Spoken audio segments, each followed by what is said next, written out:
تو پورے پاکستان میں طوفانی بارشیں ہو رہی ہیں اور فلیش فلڈز آ رہے ہیں اور کلاؤڈ برسٹ بھی ہو رہے ہیں کہیں کہیں. تو یہ کراچی سے لے کر اور پھر خیبر پختونخوا میں جو تباہی ہوئی ہے، آزاد کشمیر میں جو تباہی ہوئی ہے، وہ انتہائی افسوسناک ہے.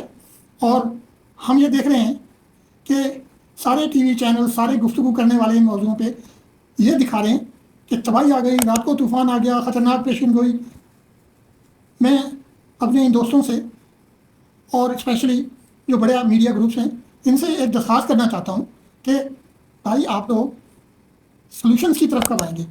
یہ کب اور کیسے ہوگا کہ ہم اس موسمیاتی تبدیلی کی تباہی سے اپنے بچوں کو، اپنی پراپرٹی کو، اپنے ملک کے جو سٹیزنز ہیں، جو وزٹرز ہیں، سیاح ہیں، ان کو ہم کیسے بچا سکتے ہیں؟